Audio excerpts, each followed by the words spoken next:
Tonight, the final countdown to election night is on. The choice couldn't be clearer. The stakes couldn't be higher. I know we can meet the moment. We're going to take back the House, take back the Senate. We're going to take back America. At stake, control of Congress, dozens of governorships and state legislatures. Are you ready to win this election? People are ready to save our state. Can I count on you for that? Both parties looking to capitalize on key issues. It's the economy. People can't afford food. What we need to talk about is the crime in the streets. And motivate their voters. Stand up and fight for democracy. And if you don't think the right to choose is an economic issue, you don't have a uterus. With a result that could echo through 2024. Across the country, some of the folks who tried to undermine our democracy are running for offices that will oversee the next election. This is a Meet the Press election special, live from Washington with Chuck Todd and Kristen Welker. Good evening, just a week away. Welcome to this Meet the Press election special. At this hour, 1 week from tonight, the first polls will have already closed, the first votes will have already been counted, and we will have our first results coming in for an election that will determine the direction of this country for the next 2 years and set the table for the big fight in 2024. That's right. And tonight we are going to break down all the key races, what to watch, who to watch, and how to watch as those results come in, plus why it all matters and why we may not know who controls Congress by the time you go to sleep next Tuesday, even if you live on the West Coast, Chuck. Shoot, we may not know for a week under certain scenarios. We'll see. These midterms are taking place in a time of extraordinary unrest and volatility. This is, in fact, the first national election this country is holding since the attack on the U.S. Capitol on January 6th. And the threat of political violence is obviously still looming large. We're just days removed from an attacker who was targeting the Speaker of the House, Nancy Pelosi, who broke into her home in San Francisco and brutally assaulted her husband. And that attack, of course, did not happen in a vacuum. As you know, disinformation and lies about election fraud have become an increasingly troubling part of the political discourse in this country. In fact, by NBC's count, believe it or not, essentially half of all the gubernatorial nominees on the ballot, 18, half of the Senate nominees on the ballot, 17, 10 Secretary of State nominees on the ballot right now, all on this ballot have cast some form of doubt on the 2020 election results, all of them running as Republicans. We'll dive into that issue throughout the night as well. But the democracy may be motivating some voters, and as serious as those threats are, the economy and crime are also driving forces with many voters. And it is those two issues that have Republicans feeling extraordinarily confident about their prospects of a clean sweep 1 week from tonight. That's right. Republicans seem to have momentum right now, Chuck, and they are feeling particularly confident about the prospect of regaining control of the House of Representatives. All 435 House seats are up for grabs, and in the Senate, 35 seats are on the ballot with 1 week to go. Many of those races are in pure coin flip territory. The Senate right now is evenly split, 50-50, with the vice president as the tie-breaking vote that gives Democrats control. So Republicans need just one Senate seat to flip. And in the House, they need to just gain 5 seats. That is actually the smallest number of seats an out-of-power party has needed to flip the House since 1932, the old FDR years. And as we know, traditionally, midterms not very kind to the president's party. Yeah, and the polls are tight, that's for sure. And of course, it's not just control of Congress at stake. There are gubernatorial races, Secretary of State races, ballot propositions covering everything from abortion to sports betting and much, much more. And we're looking at what could be the highest turnout for a midterm election ever. Our last NBC News poll showed interest in this election was sky high. As of late today, there were nearly 25 million votes already have been cast nationwide. We expect probably another 100 million more. So we got a lot to go over for the next 2 hours. This is going to prepare you for everything you need to know on election night and beyond. We have reporters all across the country in every one of the major races in states that you care about. That's right, and we are going to get out to some of our correspondents in those top races. NBC's Dasha Burns is on the ground in Luzerne, Pennsylvania. NBC's Ellison Barber is in Somerville, Georgia. That's in the northern part of the state. NBC's Shaq Brewster is in Madison, Wisconsin. But first, we do want to get to NBC's Steve Kornacki, who's at the big board to give us the lay of the land 1 week out. Steve, set the scene for us. What are you watching? Well, what you mentioned, one of the reasons for that Republican confidence, you're talking about historically how the president's party does in a midterm election. This is what that history looks like. It is pretty grisly for the White House party. Going back here to 1942, what you're seeing are the House seats, the red ink. Those are lost House seats in midterm elections for the White House party. Just two exceptions where the White House party actually gained seats. It was 1998, Bill Clinton. This is as Republicans were gearing up to impeach him. Bill Clinton's approval rating on Election Day 1998, remember, impeachment backfired politically. His approval rating was 68% on Election Day 1998, and that allowed his party to buck history and gain 5 seats. And in 2002, George W. Bush and the Republicans did it as well. This was just over a year after 9/11. Bush's approval rating was in the mid-60s on Election Day 2002, and again, his party gained seats. So Democrats hoping to defy history this year. You're up against all of this red ink here. You're also up against two exceptions where, hey, Joe Biden's in the low mid-40s right now. He's not in Bush 02, Clinton 98 territory. So the history is certainly intimidating. It's imposing for the Democrats right now. Something else that is, this is a Gallup poll this week that looked at the top issues to voters, asking voters, what do you rank as extremely important as you make up your mind? And again, no surprise, we see this in every poll. It's the economy. It's inflation that's at the top of this. Abortion, number 2, an issue obviously that emerged mid-year with that Supreme Court ruling as a big part of this election. Then crime, gun policy, immigration. What's striking is when they ask folks, okay, if you consider the issue extremely important, how are you going to vote? Look at how it breaks here. On 4 of the 5 issues, you have Republican advantages, and on 3 of them, you have pretty massive, the economy, crime, and immigration, pretty sizable Republican advantages there. The one exception, obviously, is the issue Democrats have probably been running the hardest on. That's abortion. They do find a double-digit Democratic advantage on abortion. So overall, that climate, that issues climate, seems to favor Republicans as well. Where they could get tripped up, though, one place Republicans could get tripped up, as we look at the Senate map here, is the recruitment of candidates, the candidates they ended up with through primaries. You know, Donald Trump took a very active role and got through a lot of candidates in key Republican Senate primaries.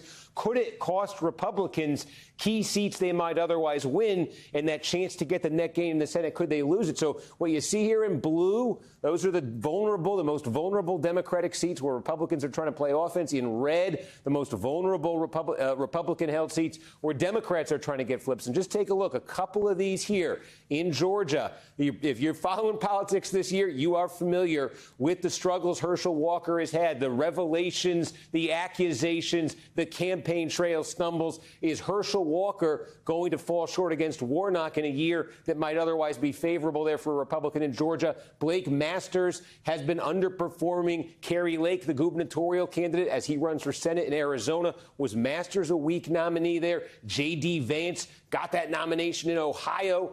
Trump state twice, but Vance has been in a fight with Ryan in the polls. We'll see about that one. And then Pennsylvania won Democrats. This is a flip. If Democrats can get it, they badly need it. Mehmet Oz, the Republican nominee, again, Trump-backed. There was another candidate in the primary, McCormick there, who a lot of Republicans think might have been stronger in a general election against Fetterman. But Oz is who Republicans will go with. Oz is who Trump backed in the primary. You know, Steve, there's going to be a lot of backseat driving on Senate strategy depending on what happens on election night, right? Republicans will have a Trump conversation if they come up short. I assume Democrats will have the conversation about whether they actually put enough effort into the Floridas and Ohios of the world, or even throw in an Iowa and a Utah. You know, I look at that 2024 map, and you tell me.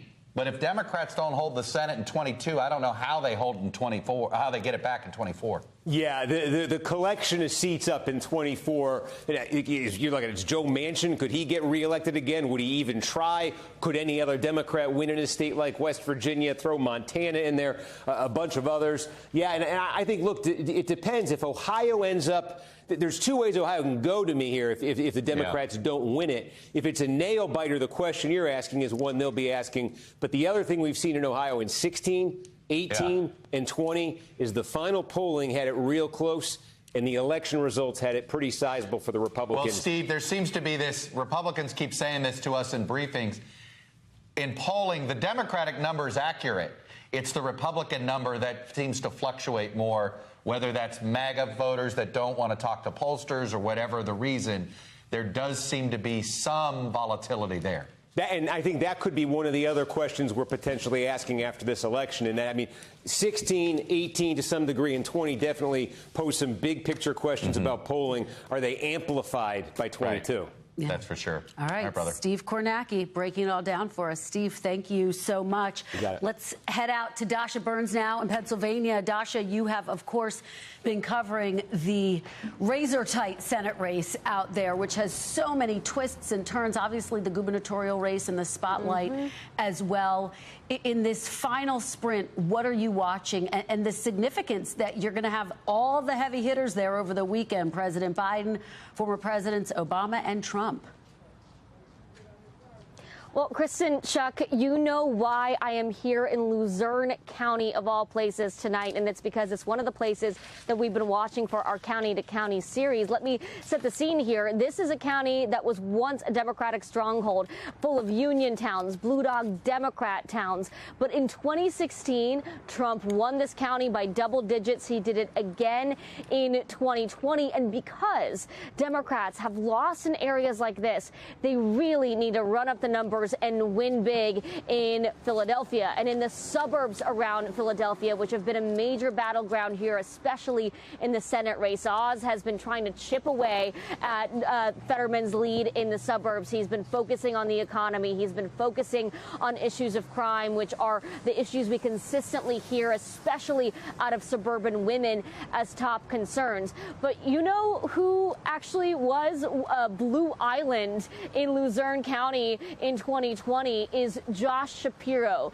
He did win here. He had success. And when you look at the polling, when you look at the numbers, you see a consistent difference in the lead that Shapiro has against his Republican opponent, Doug Mastriano, in the gubernatorial race.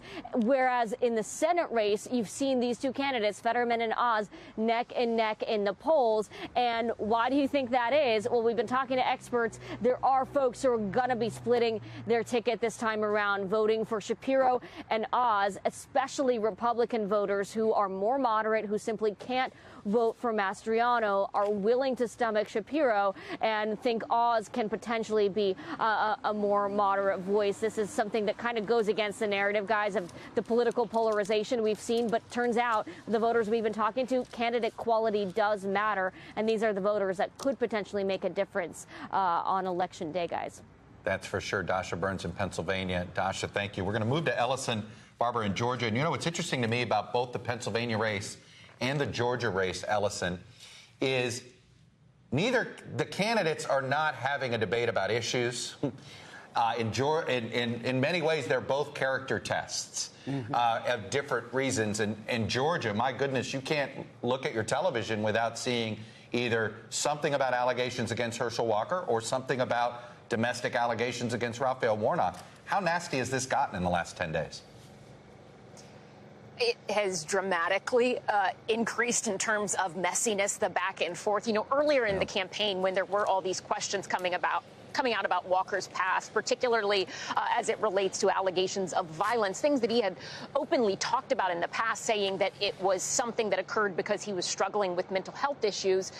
Warnock stayed away from a lot of that stuff. When the first abortion allegation came out, a claim Herschel Walker very quickly denied, Warnock didn't really go there. But now, in the last 10, 14 days, things have really dramatically changed. We hear Democrat Senator Warnock more aggressively going after some of those personal issues with Herschel Walker, and really Herschel Walker kind of being in a position where he has to answer for them, I think, a little more frequently than maybe we saw at the beginning of this race, particularly in the primaries. I remember the Republican who was trying to challenge him in the primaries here, Gary Black, he tried to make a very big point as it related to some of the past allegations with violence in Walker's history in his life, and it did not stick at all in the primaries, and it really didn't seem to be something that was going to be a huge issue in the campaign early on, in part because Warnock really didn't go there, right? He let outside groups do a lot of that, but we have seen that dramatically change of late. There is a second abortion allegation that has come out in recent days. Herschel Walker says that is a lie, but one thing that has been interesting is just talking with Walker's supporters about some of those allegations. I think back to the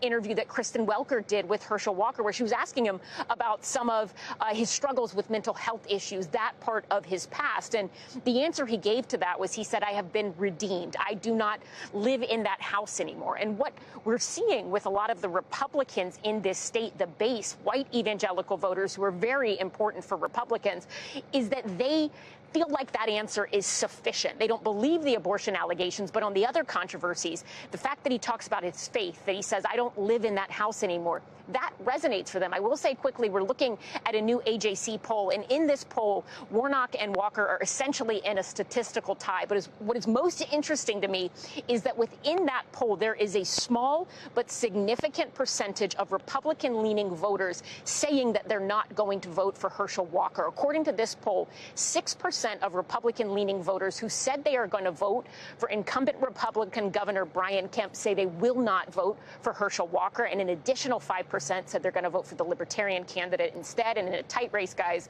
that's a very big deal. Yeah, those crossover votes are going to be so critical. We'll be watching those very closely. Great reporting there. Thank you so much, Ellison Barber, for us in Georgia. I want to head out to Wisconsin now, where Shaq Brewster is. And Shaq, you've been doing so much reporting on the Senate race there. We're talking about how intense the verbal attacks have gotten on both sides in Georgia and in Pennsylvania. And we're seeing that play out in the Senate race in Wisconsin as well. Yeah, you're hearing a lot more attacks on the campaign trail. Ron Johnson yesterday saying essentially his opponent, Mandela Barnes, the lieutenant governor of this state, does not like Americans, does not like Wisconsinites. And Mandela Barnes firing back and saying you can't listen to anything he says because he's desperate. You know, one thing that you're hearing from both campaigns when you talk to aides and advisors, I spoke to the Mandela Barnes campaign manager earlier today, and they're both saying that they're optimistic. They're both saying that their internal numbers, the Mandela Barnes campaign released an internal poll today showing him up a few points. They're both saying their internal numbers show a margin of error race. And you hear both of the campaigns saying that they like what they're seeing from the early voting numbers. But what that essentially means is that this is a jump ball. And that's why you're hearing this focus on turnout right now. Across the state of Wisconsin, more than about 450,000 people have already cast the ballot. Here in Dane County, this is the county, the capital of Wisconsin, the county where Democrats get the largest share of their votes. Voter turnout is already at about 27%, and that's still with several more days of early voting to go, and then election day. So there's a lot of focus, a lot of attention on turnout, getting people out, and that's why you're seeing those incumbents and surrogates come to the state of Wisconsin. Last weekend, it was former President Barack Obama. Later, we're going to see Bernie Sanders, Ted Cruz. Last week, we also saw Virginia Governor Glenn Youngkin. So there's a big focus on turnout because everyone understands this is going to be a jump ball. It's going to come out to who shows up to the polls on Election Day. And one other note about what we're going to see out of Wisconsin, I just got off the phone with the chair of the Milwaukee Elections Commission. And, you know, one of the sources of many of those, of much of the misinformation that we've heard out of 2018 and 2020, the so-called ballot dumps, came from because of the fact that you had Milwaukee not submitting their votes, their absentee ballots, until late in the night. They collect all the absentee ballots, they count them all at once, and then they submit them to the county. Well, the chair of the Election Commission there in Milwaukee told me that this year they are expecting to count those absentee ballots by midnight Eastern time. Last year, it was about, or in 2020, it was 3 a.m. when we got that total. That can go a long way to building trust in this election as we continue to see more people vote absentee. Shaq, you did a good job of previewing something we're going to have at the end of the show, which is we're going to let people know what races, what states we do expect to be able to call before the Today Show begins on Wednesday morning. Anyway. They're just a handful, by the way. Shaquille Brewster on the ground for us in Wisconsin. Shaq, thank you. We got a lot more ahead.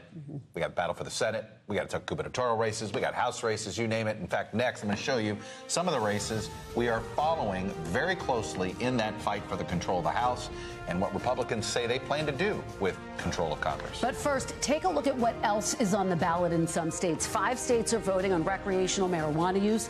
4 states, California, Kentucky, Michigan, and Vermont, all have some form of abortion rights legislation on the ballot. We'll be watching whether those ballot measures affect turnout in those places. We'll be right back. You're watching Meet the Press Election Special.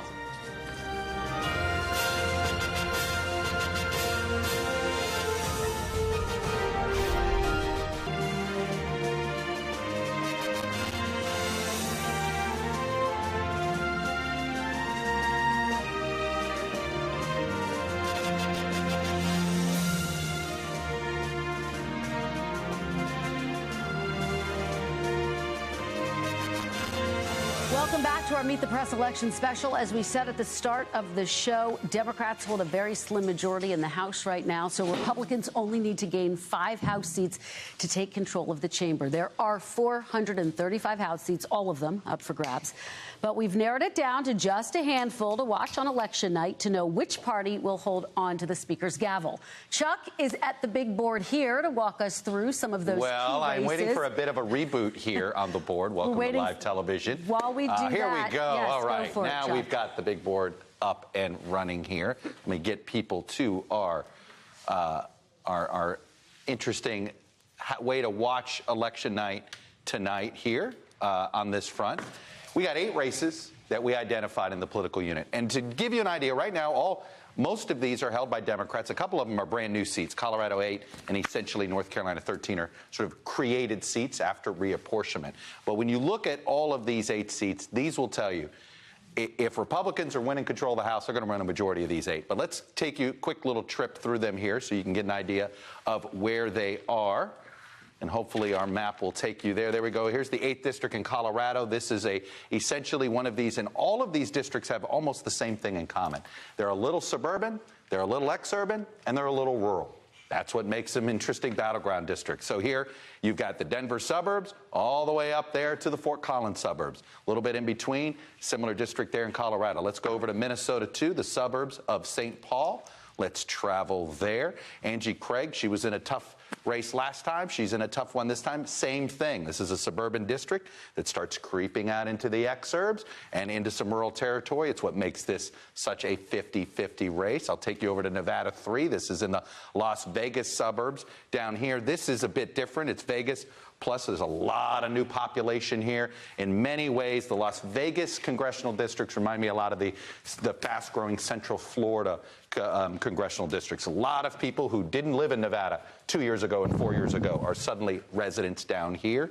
Let me take you out east here in Pennsylvania's 8th district. This is get you in here so you can see the district a little bit better here. This is north of Allentown here. This is in this area where it's supposed to be Scranton Joe country, if you will. Obviously, this is a district that Matt Cartwright has essentially overperformed in. Democrats are fairly confident, but if this night is starting to turn as Republicans think it will, this is a district that will sit here and be of interest to folks. Let me make my way down the coast here because Virginia, too, is going to be essentially the first district I talk about the most on TV. It's Virginia Beach. Virginia is an early counting state. This is a district that is 50-50. Elaine Luria on the January 6th committee. She's not been shy. She's sort of run into it. Jen Kiggins, also a military veteran, has been hitting on essentially the bread and butter issues on the economy.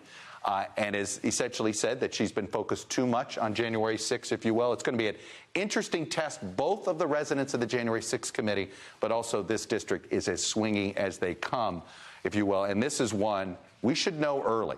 If Democrats somehow hold this, election night is a far different night than a lot of people are planning right now. Let me go down to the coast here. You can already see it. This is North Carolina 13. This is that new district I was telling you about. North Carolina gained a seat. They created one here. So this is in the Raleigh area. But again, it's like those other districts I described.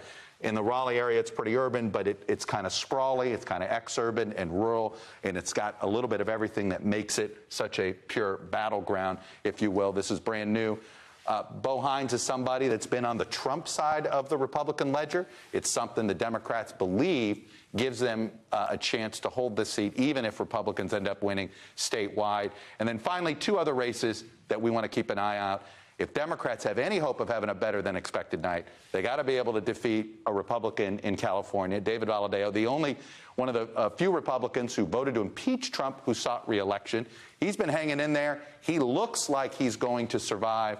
We shall see. And then there's one here. This is probably the best, the most vulnerable sitting Republican incumbent. Oh, whoops.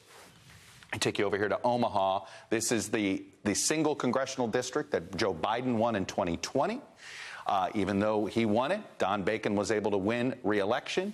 It's why he's considered a favorite, but I'll tell you, Democrats have poured a ton of money, and this time they have a nominee that is much closer to the center than to the progressive left, which is why they seem to be enthusiastic that they have a shot there. So that's just to give you a taste. Those 8 are as good of an 8 that you can pick that show you just directionally which way the House is going to vote there, Kristen. Well, that's a good taste, and we're going to delve into it now, Chuck, with you and with our great panel, NBC News senior political editor Mark Murray, former Biden White House press secretary and an MSNBC host, Jen Psaki, and Republican strategist and a Meet the Press contributor, Sarah Fagan. Thanks so much to all of you for being here. You talked about some of the things that those districts had in common. You have to think about Trump when you talk about some of the people you just named, David Valadao. Don Bacon is someone, Sarah, let me start with you, who I think is just so interesting. He's walked this fine line when it comes to former President Trump. And, of course, Elaine Luria, who's on the January 6th committee. So all of these different kind of aspects that are being tested in these races. Yes. And look, Donald Trump still looms very large over the Republican Party, and anybody on the ballot has to manage that. And in some cases, you really need to play to it. And in other cases, you need to walk a much finer line, of course, depending on the demographic makeup of the district. And, you know, people look to Glenn Youngkin as really the model of how to do this, which is to praise Donald Trump on the things that you agree with him on, which for most Republicans is a lot of things. It's not difficult to find wins by the president, and to stay away from the name calling, the drama around personnel, and to try to not take the bait and, you know, get into the January 6th conspiracies and some of those types of things. You know, this gets to what I think these midterms are really about, right? We're not changing anything, right? The same fights are going to be here, right? We're just sort of rearranging the deck chairs to decide what 2024 is going to look like. Right. But what these midterms are going to determine is which party has to deal with their internal problem first. And winning papers over problems, right? Democrats had these internal divisions, but they won in 2020. They papered them over. Republicans have a Trump problem, but if they win, they'll paper them over. So where does this head if the Democrats don't do well? A kind of civil war, ideologically at least, Chuck. It is notable that you go back to 2016, and the two political parties have spent billions of dollars, and it seems like we've had this trench warfare. But we really kind of have moved the battle lines maybe like a few feet this election, and it goes back another this time around. And you're right that, you know, if Democrats are the ones kind of on the short end, and we're not really going to know that for probably months anyway, but if that is the case, yes, there's going to be a huge debate going forward on where should the party be. But also the thing, too, Chuck, is if Republicans do have a bad night, there are going to be recriminations on their side, too. Jen, let's start with your side of the aisle. Defund the police, cashless bail. I watch a bunch of TV ads. It's the only thing you hear if you're in New York, if you're in Oregon, if you're in California. That idea didn't come from Joe Biden. That idea didn't come from Cory Booker. No. That idea didn't come from the mainstream wing of the party. It came from the progressive wing, far left wing of the party. I assume that's going to be a recrimination. Absolutely. I mean, if you look at New York alone, right? I mean, Kathy Hochul is in now a huge fight. Nobody predicted that to be the case. And that is a state where the House could be won or lost. And that could be an early evening no. I would also say, Except, of course, New York has an arcane election system that polls don't close at 9 o'clock and we'll never get the count. That's true, but I also think there are key races in there that the Republicans have heavily spent on. Sean Patrick Maloney, for example, where they've spent $5-6 million from outside groups on crime ads. And yes, that will be a big discussion. But to add to your point, though, I think it's been ideological a lot in the past. I actually think this time, if the Democrats lose the House, it's going to be a lot about generational change. What about both the House and the Senate, though? If they lose, well, it may be the same. It may also be generational change on every level. And part of what we're talking about here and what we'll be watching for here is not just who wins, but by what margin, Sarah. If Republicans do win, the numbers matter. Winning 5-6 seats allows them to say we won, but they don't have a governing majority, right? And there's a lot of concern that if they win, immediately this will go to oversight. The White House is beefing up for that. They're hiring more lawyers. But what will you be watching for in terms of the numbers and in terms of the makeup, quite frankly? Well, I mean, look, if you just look at redistricting alone, Republicans have largely won the House, is my assessment. Like, I don't think there's a big debate about that. We can look at polling. Plus retirements. Plus retirements. Right. It's sort of, if Republicans can't win 5 seats, get out of the business. So I think this is not really, in my view, this is not a debate. The question is, are you winning by, 12 seats, or are you winning by 20-plus seats? Right. And I think if you are winning by 20-plus seats, it is a real indictment on the president and the president heading into the prospect of re-election. I think that what's interesting about, Republicans are basically 5 years ahead of Democrats. Assuming Democrats do poorly on election night, which is my assumption, the lesson, I think, from progressives isn't going to be, well, we messed up in New York and Portland on crime. It's going to be, we gave you a chance. We put a moderate president in office, and look what it got us. And they're going to learn all the wrong lessons, and it is going to put so much pressure on their party in the presidential primary. And basically, that's where Republicans have been. But now you see a bit of a sea change. All right, which but is what happens if you come up short? Does Trump become? I mean, if the flip happens, right? Well, it's perfect for Republicans. And then does it become a pointing the finger and it's all Donald Trump's fault if you don't win the Senate? I think so. Will and so, Republicans win either way, right? Do they, though? Yes. Does the rank and file buy that? Probably not. Like, in fairness, there's a lot of rank and file that are not going to ever blame Donald Trump for anything. But, look, politics is sort of a coalition game within the parties and certainly, within that independent streak. And so for Republicans, who want a non-Donald Trump candidate, every one of these issues accrues to Ron DeSantis. Georgia was the first straw. Donald Trump got into that primary in the last election, in that runoff, and cost us the Senate. Yeah. And you can't say it out loud, but they all think it. Jen, oh, I'm sorry. It's okay. I do think that a big factor here is what the Democrats do the next day and in the weeks after, because they can't do what Barack Obama did in 2010, which is to say we're shellacked, we got shellacked, take a bite out of us, etc. The best thing for the Democrats is if they have a unifying fight against the Republicans and against Trump. So if that's Social Security, if it's judges, whatever it is, that's what they need to figure out. And I think they can prepare for that now, because to your point, if the Democrats hold the House on election night, that is a huge story. I mean, that would be an enormous story, but that's not where it looks to be headed with the polls. All right, guys, stick around. Great start. We're not going anywhere yet. Mark, Jen, and Sarah. We will be coming back to you a lot more later. Coming up, though, big-name Democrats hit the trail, including President Biden, as the party tries to fire up their voters and make this a choice election and not a referendum on the president. But first, we could see some new barriers broken next week. Two 25-year-olds, Florida Democrat Maxwell Frost and New Hampshire Republican Carolyn Levitt, could be the first Gen Zers elected to Congress if they win their races. And 5 states could make history by electing black governors for the first time: Georgia, Iowa, Alabama, Maryland, and Arkansas. You're watching a Meet the Press election special. We're going to be spending the rest of the time making the case that this is not a referendum. It's a choice, a fundamental choice, a choice between two very different visions for the country. And that's what it's about. Well, midterm elections rarely are choices. It's presidential elections that are choices more often than not. That was President Joe Biden after he cast his ballot in Delaware early on Saturday.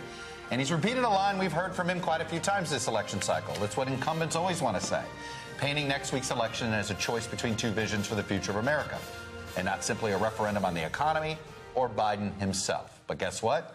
Right now, it looks like it is indeed, at least at a minimum, a referendum on this economy. That's right, particularly with the poll numbers where they are. President Biden was on the campaign trail right now as we speak. NBC's Ali Vitale is with him in Florida, and NBC's Guad Venegas is in Nevada, where President Obama is expected later tonight. Ali, I want to start with you. What's notable is that this is really the first series of campaign stops that we're seeing from President Biden in a battleground state. He's largely stayed on the sidelines. Yeah, and Kristen, this is a battleground state, but one where if you look at the governor's race and the Senate race, Republicans have consistently been polling ahead to the point where Democrats that I've spoken to, even here tonight, say this is probably too little too late, and it's really Republicans' re-election races to lose. Nevertheless, President Biden, speaking right behind me right now, talking about many of the themes that he said on the campaign trail in the past, making the point that he thinks that this is a choice and not a referendum, but also going going deep on issues like health care, talking about the things that Democrats have been able to accomplish with their majorities in Congress, and also warning about potential Republican cuts to entitlements like Medicare and Social Security, a key message in a state like Florida where many of the voters here are actually using those programs every day. Nevertheless, there's a really interesting story that will be told on election night here, even if there are no surprises in those governor and Senate races. The fact that Miami-Dade County, where we are right now, typically looked at as a Democratic stronghold, is really having some shifts right now in the way that Democrats are able to potentially even hold on to that as a county that they can rely on here in Florida. Democrats that I've talked to say that Republicans have made significant inroads there, especially with Hispanic voters. But even look at the polling from 2020 to 2016. It's a place where Trump even did a lot better, even just in 4 years, and where Republicans are seeking to capitalize still this year, guys. No, there's no county in the country probably has had more damage done to it by progressive messaging for the Democrats than Miami-Dade. The S word, socialism, has pushed Colombian Americans towards the Republicans, pushed Venezuelan Americans towards the Republicans, not just the Cuban American vote. It's been fascinating to watch how Democratic socialism has been weaponized against the Democrats, particularly in South Florida. Ali Vitale on the ground there. Ali, thank you. Let's move over to Guad Venegas. He is in Las Vegas, where we're going to hear from Barack Obama there. And he is somebody the party is now counting on. You saw it. Look, Joe Biden is not a rabble-rouser these days. That's not what he does. Barack Obama still has a little rabble-rousing in him. He can fire up a crowd, and they're hoping he fires up people to get out the vote. Chuck, the Democrats in Nevada want some of that energy. It seems like every time Barack Obama speaks somewhere, we saw what he did in Georgia, in Michigan, and in Wisconsin. The next day, a lot of those clips go viral, and the Democrats are energized, and that's exactly what they want and what they need here in Nevada. People have been lining up for hours now, and you can see a lot of Latinos here. Very important. You guys were just talking about Latinos in South Florida. Well, the Latinos in Nevada are a different type of voter, because those are some of the most important voters for the Democrats here. In fact, we have a mariachi band that has been sitting ready to participate in this rally with Obama. Obama is going to make his logical arguments. Obama wants the voters here to support the Democrats so that the current leadership remains. You know, you have two big elections here. You know, the race for governor, Steve Sisolak looking to get reelected, and then, of course, the Senate race. Catherine Cortez Masto looking to get reelected, facing Adam Laxalt. Now, the Republicans had Donald Trump and even Ron DeSantis come to the state to campaign for them, and now the Democrats will have Barack Obama, someone who has had strong support in Nevada. He won this state both times during the presidential election, and he's expected to energize voters and also win over some of those nonpartisans in Nevada. Chuck, Kristen. All right, Guad Venegas in Nevada for us. Thank you. And Chuck, the big question, I think, for former President Obama and Democrats is, can they energize Latino voters? Our reporting shows that some of them are saying not are they going to vote for Republicans, but that they're planning to stay at home. Look, there's Democrats, a lot of Democratic strategists have basically messed up in trying to target. Some who don't live or in Latino communities think, I'm going to talk about immigration. And it's like, no. If you don't treat Hispanics like as if they're somehow separate from the rest of the electorate. That's right. And it is, I think, comes across as a bit condescending. And it's certainly that way to South Texas Latinos who have been in this country longer than many of us have been here. Right. Who controlled the territory change between Mexico exactly, and the sense that they're being taken for granted. Yeah, exactly, Chuck. All right. Well, up next, we will dive into the issues that matter most to voters and that are blanketing the airwaves, starting with the economy.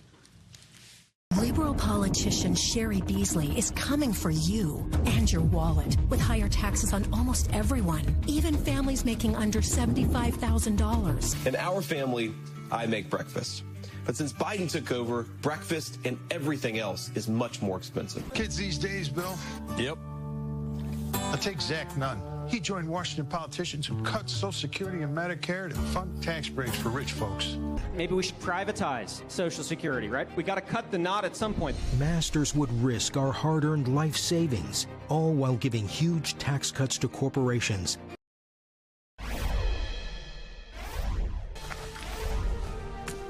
Welcome back to our Meet the Press election special. And joining us now are a couple of individuals who know a lot about campaigning. They've put their names on ballots. They've done something that many of us have been scared to do.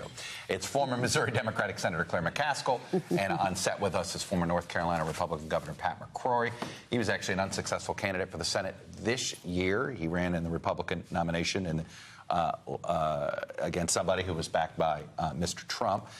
I was thinking here, both to you, Pat and Claire, you both run in years where the winds were blowing against you and the winds were blowing with you. Claire, I would argue in 2018, you somehow had it both ways. The winds were blowing at your back in a couple of parts of the state and then blowing against you in the other part of the state.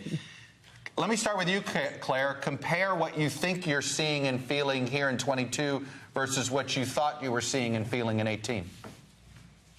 Well, you know, this is a silly season. The ads are awful, and the negativity is very high. But honestly, Chuck, I was watching your last segment on Florida. Let's remember, Trump only won Florida by 3.5 points. That's nothing. This so idea why did the Democratic Florida, Party bail on it? Why did the Democratic Party bail on Florida? The reason the Democratic Party is not putting the same amount of resources in there as other places is they're trying to put the most money where they think they have the very best chance. But this idea that Florida, the voters in Florida, that it's all over, let's just go home, is just not correct. We are, in fact, putting more money in states, the Democrats are, that will control the Senate. That is the incumbents and the states where open seats have the best chance of win. We are not putting money against incumbents, frankly, in very many places other than Wisconsin. So you are really seeing a free-for-all, and it's been really interesting. I remember fondly, not so fondly, that the Republicans used to have something they ran on. You know, they ran for something. They ran for repealing and replacing Obamacare. That's gone. It really does appear this time they are just running against what is in place right now and somehow convincing Americans that Joe Biden is responsible for a worldwide inflationary spiral. You know, Claire, Pat, you complained in your primary, actually, that your opponent was doing exactly what she said Republicans are doing, not running on anything.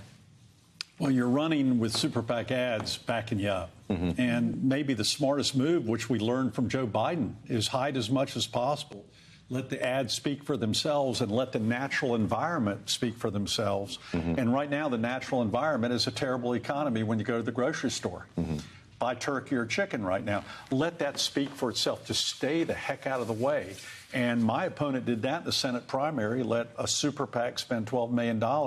And now that I look back at it, I hate the move. It's not good for democracy. What you like? You like debating. You like chit-chatting. You like talking. Right now, no candidate. And Claire, you've gone through this. No one's talking about any in-depth issue on it.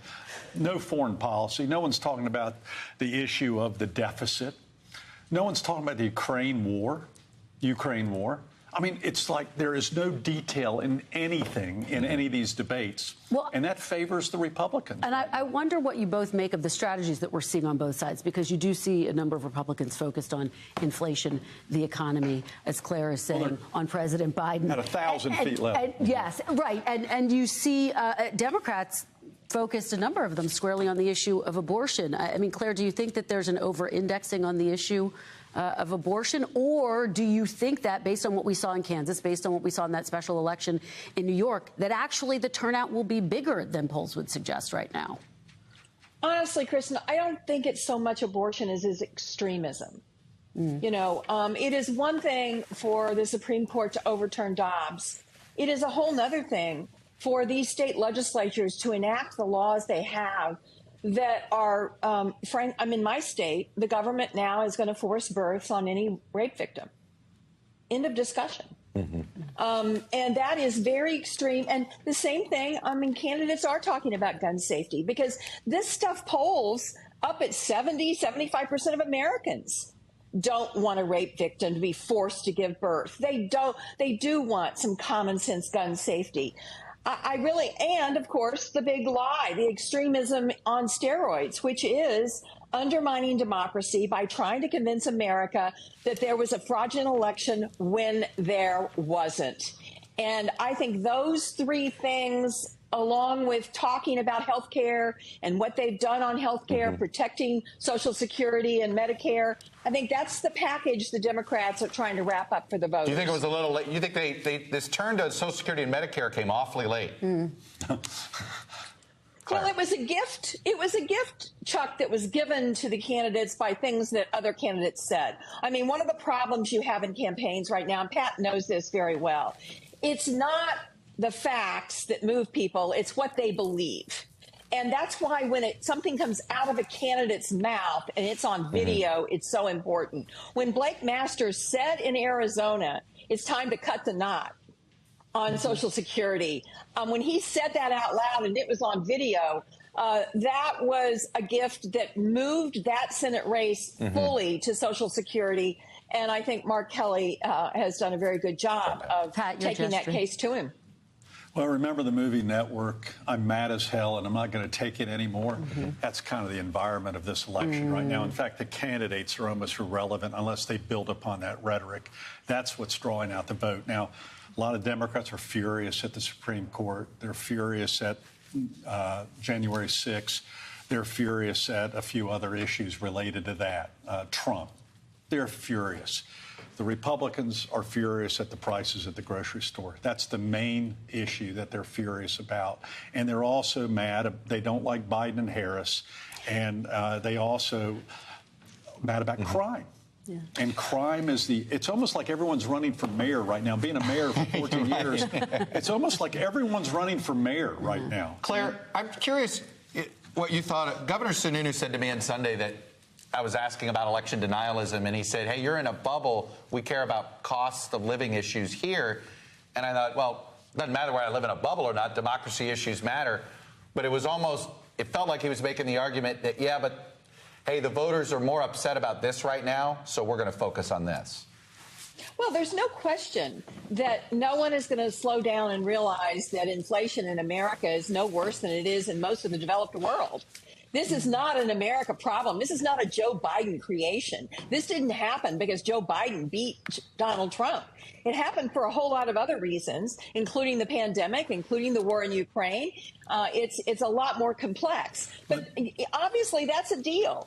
On the other hand, it's also a deal that people are worried about how extreme the Republican Party has come and how hateful things have become. And the attack on Paul Pelosi certainly helps the Democrats. But the thing is right now, as the winters come, and sooner or later the cold weather is going to get here, the heating oil prices are going up and up and up. And people are going to put that on Biden because you're begging for oil from Venezuela and Saudi Arabia, and we're not doing that right here in America. And that anger is out there because they feel it at the pocketbook. You know, this is the thing that my one little bit of doubt on this on your end, Pat, is simply, does polarization prevent big shifts, as big as shifts as we were used to in the past? And it's just a double fired up electorate. So we'll see. But I take if this is the pre-Trump era, then whoever wins better be careful about declaring a mandate. Well, that's because it could change in a minute. And just to put a fine point on it, concerns about the democracy are a top issue for voters as well. And so I think the question for all of these candidates, have they spent enough time talking about that? Anarchy is an issue that we ought to all be talking about. Yeah. All right, guys. All right. Great conversation. Former Governor Pat McCrory and former Senator Claire McCaskill. Thank you both so much.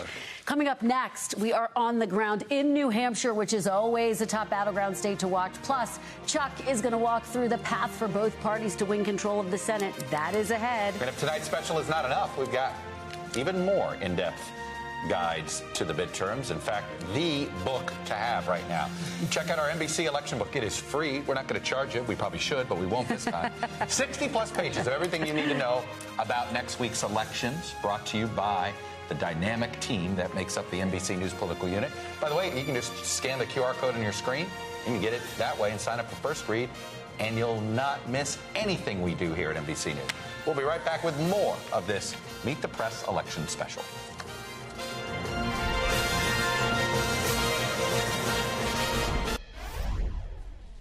Welcome back to our Meet the Press election special. We're going to head up north to the perennial battleground state in this country of New Hampshire. That's where Senator Maggie Hassan, a former governor, by the way, is facing a challenge from Republican nominee Don Bolduc. It's a state President Biden won by more than 7 points in 2020. First Lady Jill Biden campaigned alongside Hassan last week. But Hassan is stressing her independence from the president in these final days of the campaign. Take a listen. Granite Staters put aside their differences every day to work together to solve problems, and they are independent problem solvers, and they expect their senator to be the same way. And so I am always going to look out for New Hampshire first, which means I will criticize the president when I think he's wrong, as I have on everything from the withdrawal from Afghanistan to his need, the administration's need to have much more robust security at the southern border, to objecting to his FDA commissioner, who I thought had much too close ties to the opioid manufacturers. NBC's Ryan Nobles, who you saw there in that video, is in Manchester, New Hampshire. He's talking to the candidates there. Ryan, not a surprise, the polls are getting tighter, so the senator is trying to distance herself from the president with his poll numbers lagging. But boy, that was a big jump away from President Biden.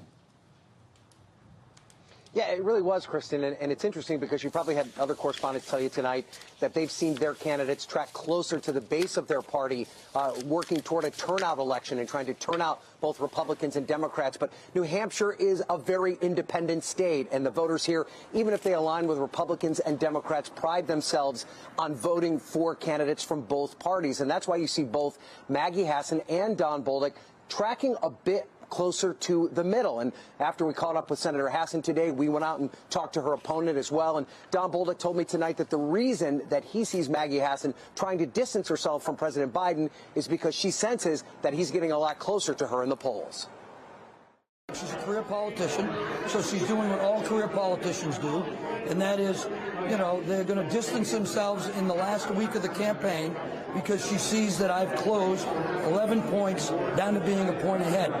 And she knows why. And she's refused to talk about it. She doesn't mention the word inflation.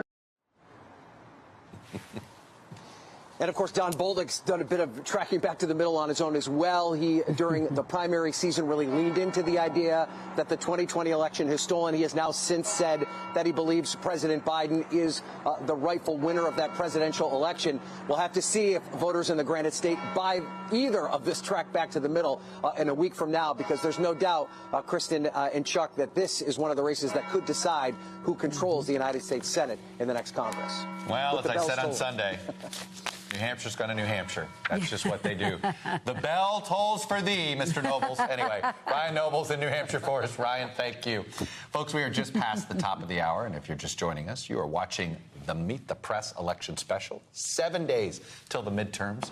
We are tracking all the big races, all the big issues, amid a very uneasy political environment, marred by instability and that rising threat of political violence. That's right. In the battle for control of Congress, Republicans only need to net 5 seats in the House to take the majority, and a 50-50 Senate means the GOP needs to net 1 seat, just 1, to flip that chamber. Right now, the playing field is tilted in favor of the Republicans' favor, unlike in 2018 when election analysts had marked more than 50 Republican seats as vulnerable. In these 2022 midterms, our friends at the Cook Political Report are rating 41 Democratic-held seats as lean or toss-up, compared to just 19 for Republicans. In just a moment, Chuck is going to walk us through some potential paths to the majority for both parties, but we do want to head out to the campaign trail and 3 of the states that we will be watching most closely. Yes, Arizona arguably is ground zero for all things having to do with election denialism. Vaughn Hilliard's in Phoenix, Arizona. Antonia Hilton is in Wadesboro, North Carolina. That's southeast of Charlotte.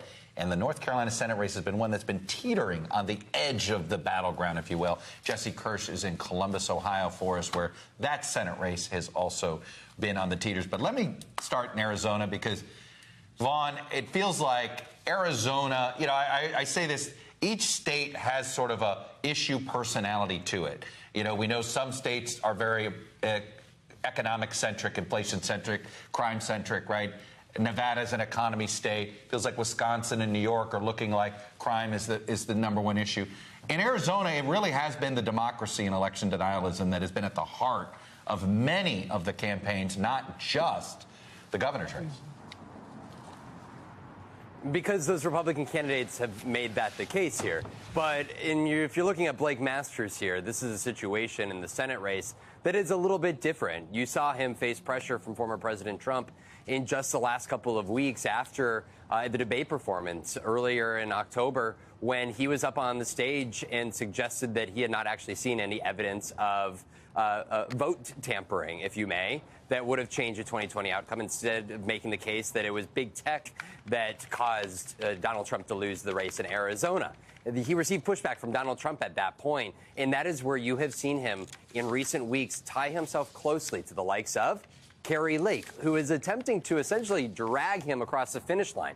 You're looking at the Republican candidate for governor here, who has had a bigger lead in poll than any of the other Republicans on this slate of candidates, and that is where you see her and her operation. They are the ones that are actually building out these campaign events, and then the likes of Blake Masters, Mark Fincham, Abe Hamadeh for Attorney General, they're showing up, and they're trying to make the case that they will be close allies and should be allies of Kari Lake. A big question, though, when we're talking about this is ultimately that turnout question. In 2020, yes, this is a longtime Republican state, but in 2020, Donald Trump turned out record numbers of new Republican voters, especially in the rural parts of the state, to make up for the difference that he lost here in Maricopa County. He nearly did that, just losing this race by 10,500 votes. And that's why it's also important to note that Barack Obama coming here tomorrow night for a rally is also notable, because this is really the first time that you're seeing somebody waving a big Democratic flag out here. Right. Mark Kelly and Kirsten Sinema and their Senate races, they ran as like these so-called Arizona independents. But this time,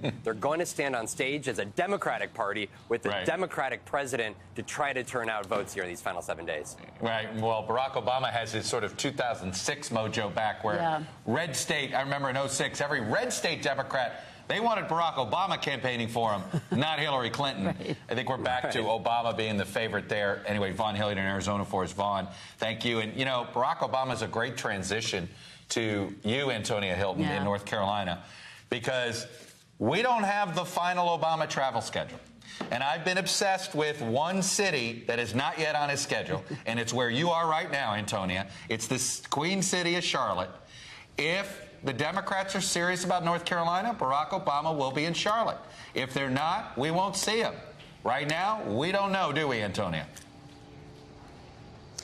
We don't know, but you are not the only person waiting to find out. I'm waiting. I think a lot of other folks here in North Carolina are at the moment. You know, there's really a question here. You know, Ted Budd is slightly ahead, the Republican, ahead of Sherry Beasley, the Democrat, in this race. But there are still so many unknowns here.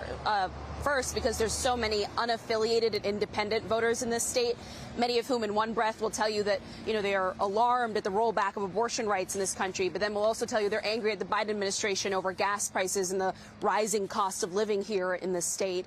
And, you know, at times, I was talking to people today at a convenience shop who still haven't made up their mind, which, you know, to me can feel shocking at times, but it's a reminder that here in a state as purple as North Carolina, people switch teams all the time, and people win and lose races sometimes by just a matter of a couple hundred votes. And so Sherry Beasley, her task ahead of her right now is to really drive turnout, especially among black voters who are supposed to kind of be the backbone of the Democratic Party here. But in recent years, their voter participation in places like Anson has been slipping. They say they feel like Democrats haven't done much for them. They're not enthusiastic about the candidates. And so Beasley has been going around to every single county and has come here to the rural parts several times, something Democrats don't normally do here, to try to make the case to get these people to the polls. And her closing message has really been, you know, abortion, of course. She talks about that, especially with women in these counties. But she really talks about kind of being this moderate Democrat who's not just going to be a rubber stamp for President Biden in Washington. She's an independent thinker who's really going to serve North Carolinians and not,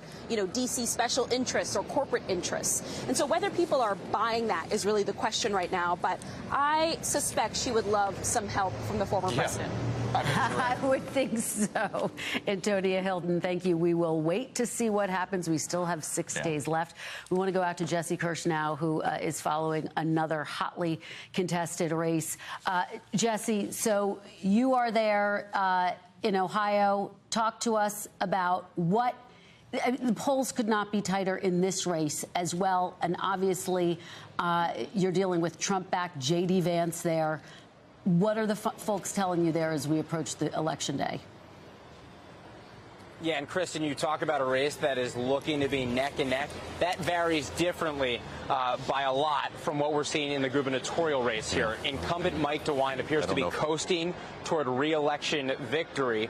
And as you mentioned, J.D. Vance, however, another Republican in a statewide race, is going toe-to-toe with the Democrat here. So a couple of the issues that have really been sticking out. Both Vance and Ryan are talking a lot about the economy. For Ryan, it's the buzzwords of jobs, of workers. For Vance, it's talking about inflation issues, blaming Democrats for those issues, and tying in Ryan with Democratic leadership, including President Joe Biden and Speaker Nancy Pelosi, people that Ryan has very much tried to keep at arm's length. Both candidates also talking about immigration and on how the border ties in with that and with drug issues. This is a state that has been hit hard by the opioid crisis, and so there's a thread that is connecting the dots between opioids and fentanyl and drugs getting into this country across the border. So that's another issue. And then the third thing that really sticks out here is both Ryan and Vance try to paint each other as an extremist. That comes up on issues like abortion, both saying each other's positions are out of line with the bulk of this country. Ryan saying he wants to go back to the Roe v. Wade standard in the first two trimesters. Vance saying he's on board with something like what Senator Lindsey Graham is proposing of a 15-week abortion ban, saying that he is someone who wants to end abortion. That's something that's listed on his campaign site. And another place where this extremism idea comes into play is something that you mentioned right there, the elephant that is always in the room these days, it seems, former President Donald Trump and his repeated claims, false claims, that the 2020 election was stolen from him. J.D. Vance is someone who signed on to that helped get him the former president's endorsement in the primary and ultimately propelled him to become the GOP nominee. And Ryan tries to tie Vance in with January 6 rioters. And we saw all of this coming to a head again today because Representative Liz Cheney, who has said election denialism cannot be supported, she voiced her support for Tim Ryan today, guys. Yeah, so many fascinating dynamics. And as we were talking about before in these closing days, a lot of heated rhetoric, not as much policy. All right, Jesse Kirsch, thank you so much for your great reporting there. Really appreciate it. Well, each party has multiple paths to Senate control in these midterms. Chuck is at the big board to walk us through some of the scenarios. And we are joined now by NBC News senior political editor Mark Murray as well. But Chuck, tell us what you're watching for. So we have our fun little what if game where we can take this and move them around. So we have a larger battleground here, 13 different states. But let's talk about those last three races we talked about there a little bit, particularly Ohio and North Carolina, because the numbers really change. If somehow, North Carolina is an early state, if somehow Democrats won North Carolina, well, then their path to 50 suddenly is Arizona. It's, at this point, it's probably Pennsylvania. It's New Hampshire. As you can see here, they'd need to hold Colorado and hold Washington State. And they don't have to. They can lose Georgia. They can lose Nevada. So the point is the power of a second Republican state that the Democrats somehow flip would suddenly change all of their math. But that's not the world we live in. We're living in a world where the Democrats didn't bother with Florida, North Carolina, or Ohio that much. So if we just put places where we think things are leaning right now, this is where things would stand. You'd put Florida into the Republican column. You'd put Iowa into the Republican column, but that's going to be a race that might be closer than either Colorado or Washington State, even though Republicans talk a lot more about that. Wisconsin these days looks like it's leaning Republican. Nevada these days looks like it's leading Republican. Then you've got Ohio, which still looks like it's leading Republican. Then you've got this Utah thing, which, look, either way, you have Mike Lee saying, obviously, he's leading. If Evan McMullin wins, he says he's not going to caucus with either party. Now, if that is truly what he did, then the race doesn't mean anything. But if he's sitting out there, right, imagine this. Imagine if the Republicans win Georgia and Evan McMullin wins Utah. Independent. Right. The fight for Evan McMullin would be quite a story. But the point I really wanted to make here, I'm going to put Georgia back in our unassigned column. I'm going to put Utah back here. Here's your most likely scenario, that about 2 or 3 days after the election, we're able to say 49 Senate seats for the Democrats, 50 Senate seats for the Republicans, and 1 is sitting in a runoff, the state of Georgia. That right now, today, a week out, probably the most plausible, this is probably the best case scenario under this political environment, Mark Murray, for Democrats, isn't it? Possibly, yeah. Believe it or not, that's the best case scenario for Democrats in this current environment. And Chuck, what really stands out to me is the Pennsylvania. Do you believe it's in the Democratic column, or is it now more unassigned? Well, obviously, look, take Pennsylvania away, right, and then it doesn't matter. Game over. Right, for it's Democrats. game over. You know, if Republicans hold everything that they have here and are able to just flip Nevada, which is the one place they're ahead, it's game over. And Chuck, just to put it into context, most people are expecting Georgia to go to a runoff. If you talk to Democrats, if you talk to Republicans, they say this is typically what we see with Georgia. I can't figure out the path to 50 for Warnock anymore. Yeah. I think at this point, if Kemp, look, if Brian Kemp's at 53 or 54, now I don't know if he gets that high, but if he's at 53 or 54, you know, that's a scenario where suddenly, you know, I don't think Walker can get to 50 because of the Libertarian candidate. I don't know about you, Mark. I mean, I think the Libertarian candidate is the sort of guarantee that we get to the runoff in a Republican surge. Without that Republican surge, then Warnock might have been able to get to 50. But Chuck, talk about the seat change, though, that we've had. For, I think, 2 or 3 weeks ago, there was a discussion on, you know what, maybe Warnock is able to avoid the 50 to get 50% after all the abortion allegations against Herschel Walker, and now that almost seems like that's been negated. But look, I want to highlight these four races here because they're all very competitive, and they're all places that the Democrats, they've put a little bit of money in North Carolina, but they've kind of just sort of said, eh. Meanwhile, Washington State, Colorado, and arguably New Hampshire, all of which I would argue are not as close as Iowa, Ohio, or North Carolina, maybe Florida, and yet the Republicans treat those like battleground states. Right. The Democrats treat these as out of reach. But it's Chuck interesting. And Mark, New Hampshire's an interesting one because Republicans pulled basically all of their money out of it. They've put a little bit more back in. The Rick Scott vanity. It's the Rick Scott running for president vanity project, but yes. Not real money, Mark, but Republicans kind of gave up on New Hampshire. But they did. And now the polls are tight again. And their nominee is very flawed. But you are right. If you believe that this is an environment matters more than anything else, then this is a race where Maggie Hassan and Don Bolduc could be close, despite all of Bolduc's flaws that he ends up having. And Chuck, you know, we've been following New Hampshire for a long time. It has been a very swingy state. If you take out the Trump, you know, particularly 2020, it's often just kind of blown with the wind. And so it wouldn't surprise me at the end of the day if that New Hampshire Senate race is closer than I think a lot of the conventional wisdom. Look, New Hampshire is a libertarian state. Yeah. All right, they're social libertarians, they're economic libertarians. That live free or die motto means something to everybody in that state for a reason. They leave states with more taxes to move to New Hampshire. Now, they're, I think, more socially liberal than, say, your Southern libertarians or your Western libertarians. But they're all libertarian. Can we talk about Arizona for a moment? Because the independent candidate today backed Blake Masters and dropped out. Now, he's still going to be on the ballot. But could that impact the race? I'm skeptical that it has much of an impact. At all. I mean, I think at the end, if this were a runoff situation or something like maybe. Yeah. But all Mark Kelly needs is 49 under this scenario, 48. Look, anytime Democrats can make a winning number in Arizona less than 50, they increase their odds almost exponentially in their ability to win those races. The hardest thing for a Democrat to do in Arizona is to get over 50%. It doesn't happen very often. So I think this would have meant something if it happened a month ago. Mark, I want to go back to Pennsylvania because you make the point that we really don't know how this race ends. John Fetterman had a very commanding lead. It has shrunk over time, and it's now all but disappeared. Yeah, so we are kind of flying blind after that debate. There was one poll that ended up coming out from Muhlenberg College that shows now a tied race. And we're going to end up getting future surveys probably in the next 3 or 4 days on where the Pennsylvania Senate race is.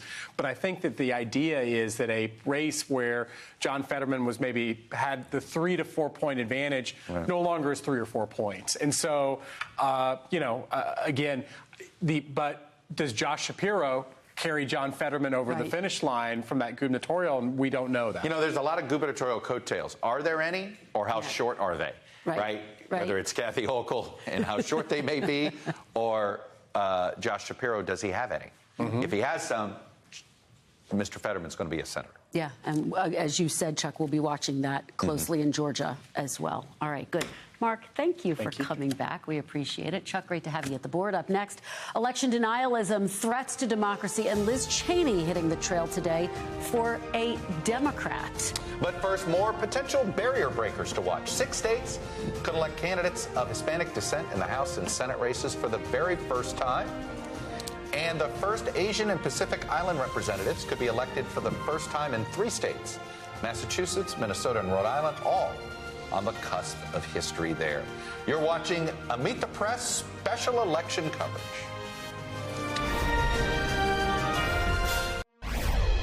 Folks, but their extremism isn't limited to social programs and the economy. They're coming after your right to vote and who get to count the vote. No, for real. You got 350 so election deniers on the ballot on the Republican ticket. No, this is really deadly earnest, man. Democracy is on the ballot this year. Already took the seal away. Welcome back. That was President Biden. Actually, tonight, he's on the campaign trail in South Florida. He's been echoing a Democratic rallying cry in this campaign that democracy itself is on the ballot this November. You have a lot of Republican candidates who questioned the last election. They are now running for positions that could oversee future elections, and whether they are questioning the last election for political reasons or their own bizarre reasons, they are doing it. There are at least 10 Secretary of State candidates across the country who have questioned the results of the 2020 election. For what it's worth, the position of Secretary of State is often the top election official in a given state. Election deniers are also on the ballot in some key governor's races, Michigan, Pennsylvania, and Arizona being the 3 we've been following the closest there. NBC's Blaine Alexander is in Georgia, and Julie Sirkin is in Michigan. So, Blaine, start us off. We've seen record early voting so far in your state, but as Chuck just laid out, obviously we also have candidates who are furthering this election denialism. So what's the latest there, and what are you watching? You know, Kristen, what really is fascinating is kind of the different dynamics between 2 of the top races on the Georgia ticket. I'm talking about the candidates for Republican candidates for governor and lieutenant governor. So you see a very strong contrast. Of course, for governor, we have Governor Brian Kemp, who had a very public split with former President Donald Trump over that very issue, over the results of the 2020 election here in Georgia. But then running as lieutenant governor for the Republican nominee is Burt Jones. He's somebody who is one of the 16 so-called fake electors, the alternate electors. He's also somebody who's been notified by the Fulton County District Attorney that he is a target of the Fulton County Special Grand Jury investigation. So very strong contrast when it comes to accepting the results of the 2020 election. And it certainly interjected itself in the races. You know, when Governor Kemp has been on the trail, he's been asked repeatedly about Burt Jones and whether or not he supports him. And he's kind of said, you know, he supports the ticket across the board, but he certainly has not tried to be too closely aligned with that candidate. But I've got to say that when I talk to voters, about the issue, it is something that certainly comes up. I've talked to a number who say that they're actually proud that Georgia was involved in what they say kind of pushing back against the false election claims. These are people who have been at rallies for Governor Brian Kemp. I spoke with one woman actually today at a Kemp rally, and she told me that she is very proud that both Governor Kemp and former Vice President Mike Pence, who was campaigning with him today, were involved in pushing back. I asked her if that was enough to earn their vote. She says she's not sure, but it's certainly something that she's watching very closely. Blaine Alexander, well, look, I have no doubt Brian Kemp may do better than any other Republican in a battleground state. I wonder if some Republicans will look at Kemp and say, taking on Trump is good politics, not necessarily bad politics. We'll see if more Republicans come to that conclusion. Blaine Alexander on the ground for us in Georgia. Blaine, thank you. Julie, let's check in with you in Michigan. This is a governor's race that it seems as if Gretchen Whitmer caught every break. First, her candidates couldn't get on the ballot. Then she ended up with an election with somebody who was channeling the election denialism, and yet it's still a close race. Yeah, Chuck, it is a close race, but when you look at Michigan, it really is the trifecta of these so-called election deniers right at the top of the ticket. Of course, you have Whitmer facing off Tudor Dixon, Trump-endorsed America First candidate, who even as recently as their last debate a couple weeks ago did not say whether she accepts the full results. She says she still questions some legitimacy issues. Of course, we know those are false, but also for Attorney General and for Secretary of State as well. They really rose to prominence, especially the Secretary of State nominee who's running against Jennifer Benson, who's the incumbent here, who ran the 2020 elections, who some Republicans, including her opponent Karamo, criticized as sending mail-in ballots to everybody in the state as something that points to more illegitimacy potentially in the election. So you have all of these three candidates at the top of the ticket, and incumbent Democrats who are working really hard, fighting tooth and nail, hitting the campaign trail all around the state, getting visits, including from former President Obama, to join them in this fight and really touting democracy as the #1 issue. But what's also important in my conversations, as I've heard today, attending that Liz Cheney rally for Alyssa Slotkin, and then we'll talk about in just a moment, is that people here really do care about this, and in part because of the violence that we did see here in Michigan itself, including and in the Lansing area, of course, Michigan state capitol right behind me. They had fences up as the 2020 election got close. And also I'm hearing from Democrats who are concerned that even if these Republican candidates lose their races, will they be able to accept the results of the election? We know, including Karamo and Tudor Dixon, who said that they don't know yet if they will be able to make that pledge because they have to see how the election results turn out. We know, of course, they're neck and neck. And Julie, just very quickly, talk a little bit about what we heard from Liz Cheney. Obviously, this is a big issue for her. She's the vice chair of the January 6th committee. She lost her bid for re-election, but as you said, she has endorsed Alyssa Slotkin and was campaigning for her. Yeah, look, this was a big day for Cheney. This was her first Democratic endorsement ever in her long career, in her history, of course, with her father, Dick Cheney, as well, firebrands of the conservative movement, of the Republican Party. Today, though, she was stumping for Alyssa Slotkin, and both of them, neither of them, should I say, mentioned Tom Barrett, Alyssa Slotkin's opponent, whatsoever. They really focused on what Alyssa Slotkin called the kitchen table issues, which she said rightfully is inflation and other priorities Americans have. But she had this really strong line that I can't help but mention once again. She said that democracy is, quote, is the foundation of the home in which the kitchen table sits. And I just thought that was such a powerful moment for this stage that they were in. They were in a high school gymnasium packed with people, 600, most of them older, round of applause, standing ovation, even though many of them, of course, lifelong Democrats, for Liz Cheney as she took the stage, really trying to set this stage and tone of bipartisanship and country over party. Julie Serkin in Lansing for us. Beautiful picture of that state capitol behind you. A lovely way to be a week out from election night. Julie, thank you. Panelists back: Mark Murray, Jen Psaki, Sarah Fagan. All right, I'm going to throw this question out here to the two of you, and we're all three going to play peanut gallery on it. Okay, get ready. It feels as if essentially the Republicans, that both parties are telling the middle of the electorate, hey, these people, they're not like you. Whether it's the Democrats saying, look at those MAGA Republicans. Doesn't that turn you off, middle America? And you guys are going, look at this cashless bail and this lawlessness in Portland. And I guess that's the question, is we're going to find out what's more toxic with the middle, the progressive left or the Trump right? Jen?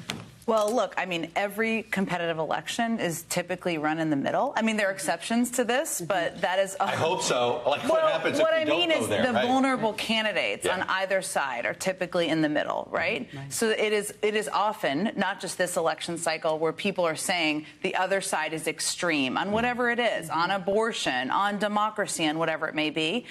I'm not sure I would put them in the same category. I also think, well, it is true that some people may be bringing this up when prompted at events.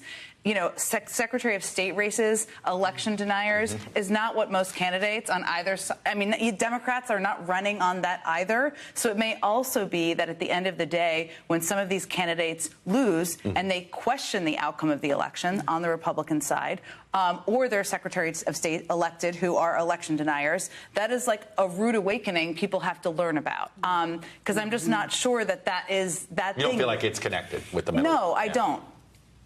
Well, I think if you look at most polling today, Republicans are doing better among independents. They're winning independents in almost all these key races, and I think Republicans are going to carry the day in most of these contested races. I don't think, though, that the message out of that should be that it's okay to question elections, it's okay to say whatever you want, it's okay to take, incredibly extreme positions. You don't think that's the lesson Donald Trump's going to take away from it? So, but the audience here isn't Donald Trump. The audience is other Republicans. And earlier in this segment, we, heard from a journalist in Georgia talking about Brian Kemp, who is, by all accounts, taken one of the most prominent Democratic stars, Stacey Abrams, and is taking her off the map because he's run such an effective campaign, and he's going to win by almost 10 points. And how did he do it? By taking on Trump? By being himself is how he is how he won it. And that, to me, is the lesson, that candidates who have an authentic message from either party can go ahead and win. I think it's notable. I mean, we heard President Biden there at the top talking about this issue. Mark, in a way, it's like the Democrats' closing message. But they're just talking about it now. I mean, is it too late to really be putting the focus on it in this way? I don't think it's too late, but this debate serves as a twofold debate. One, it becomes a debate about Donald Trump. It's a proxy on, is the Republican Party becoming like Donald Trump? The answer is mostly yes, where even our polling shows that 2/3 of all Republicans don't believe that Joe Biden is the legitimate president of the United States. But the other debate this is all coming on is, when you're in office, are you going to be a public servant? Are you going to do the right thing when the chips are down? And bringing back Brian Kemp, boy, he took on a whole lot of pressure and ended up doing the right thing. And by Donald Trump and all of his anger after the fact, ended up costing the Republican Party 2 Senate seats and control of the United States Senate. But a lot of times, and Jen, you guys know this really well, is that being a politician and a public servant is doing things for the public, not just for your own party or for your favorite interests. How often do you come across a Republican who says, look, I believe the election was legitimate, but I can't say it because I don't want to alienate primary voters? I mean, certainly that was more common a year ago than it is today. I mean, this isn't really much of an issue. This was an issue in primaries, and Democrats aren't talking about it because it's not getting them anything. If it was, they would be running ads on it. And Republicans aren't focused on it. It will be it'll be an interesting test in the Republican primary for president, because this becomes a thing again? Yeah, it will become a thing. There will be discussion about it. And the question is, how do candidates handle it on a debate stage with Donald Trump? Yeah. But he did it today with Don Bolton. He said, hey, goes, I'm endorsing him, and he was good on the election issue. He got bad on it. But he's correcting that. What does that mean? I think it's when the dust settles, it's going to be the impact of this election that people didn't really run on, and is an outcome that we're now going to have to live with, because there will be all these election deniers. We're looking at a presidential election cycle where you're going to question, okay, election deniers in all these swing states, are they going to verify the outcome? We're going to have an election, and so we're going to see what happens in races that are incredibly close and how that plays out. And so, is this a theme that goes, all across multiple elections, or is it something that is isolated to 2020? It will be an issue for Donald Trump. I don't know that other Republicans are looking to run on this. We had a fear. It's like, can our system handle close elections? Right? Are we going to get to if we have look? It's possible we have a decisive outcome, and because the Democrats are not going to probably challenge this election and challenge the results, given where they are, it could feel like everything is normal. The question is whether, in a close election, our Republicans are going to accept it. And Chuck, the answer, I hope, is yes. But we even saw in Brazil's election with Bolsonaro, who was actually talking very Trumpian things. Hey, if I lose, it's only because it was rigged. Well, a whole lot earlier than Donald Trump. He didn't say he ended up losing, but they're already having their transition a whole lot faster than vice president doing the transition. Awfully familiar. And I think the question, the concern is some of these races might take a while to count. And the concern about how do you convince people who are already skeptical, look, this is a part of the process. Yeah, and there's not an incentive if you are a Trump Republican to say the outcome is determined, because actually fighting the outcome is what raises you money, gets you excitement, gets you Twitter followers in the new Twitter era, or whatever it may be. And that is what I'm talking about. That right now candidates are not running on this, but what's going to happen on November 9th and 10th and 11th when people don't acknowledge the outcome, if that happens? And Sarah, it is notable. I mean, you had former Vice President Mike Pence campaigning with Brian Kemp today, and it's sort of this notable optic, because you realize that the Republican Party is breaking into these two branches, essentially. Well, I don't know if I totally buy that. I think, look, people say things to get through primaries that they wouldn't otherwise say. It doesn't make it right, but it happens on both sides of the party. But here you have two people who've taken on Trump. Well, sure. And Brian Kemp, I give great credit to, because he was not afraid to challenge Trump when it was not popular. It's a little okay now to challenge Trump because he's less popular than he was a year ago. And Kemp has really consistently been in the position he's been. I don't, at the same time, I think that we are going to deal with this over and over again in the Republican primary, but it's less of an issue than it was. Hey, Jen, take us back to the White House. When did the political shop start to, when it comes to these midterms becoming what we thought they were going to become? Obviously, we can relitigate inflation. Turned out if it's transitory, it's a long transition on this front. But on the crime issue, had that been flagged earlier, or do you think this caught some Democrats off guard? Look, I think if Joe Biden were sitting here with us, I know he's always invited, he would tell you that having Republicans run against the Democratic Party and say they're for defunding the police would be a huge problem for years to come. And that would have been the case years ago. I think in terms of how it's impacting the elections, I wouldn't say that anybody's seen it until a couple of months ago. And you started to see it when Republicans were spending millions and millions of dollars in places like Pennsylvania trying to take chunks out of candidates that were running strong races, like John Fetterman, and Wisconsin, where they just wanted to kind of close that race up by using, running against Mandela Barnes in that way. So I think over the last couple of months is really where we've seen it. But we have seen upticks in crime in major cities. Doesn't mean it's all on the level, what the Republicans are doing for some time. So I would say the White House has been aware for months. Sarah, very quickly, has it been effective messaging by Republicans? It's incredibly effective because it's affecting people and they're feeling it. So it's where the rhetoric matches up with the policy. All right, let's do a quick pause here. Up next, we're going to hit the road. We've hit the road over the past few weeks. We're going to show you what voters have been telling us about what matters most to them. And before we go to break, this year's voters in 6 states are voting about voting. Arizona, Connecticut, Michigan, Nebraska, Nevada, and Ohio. All states have propositions on the ballot that could change who can vote and how they can vote. We'll be right back with more of this Meet the Press election special.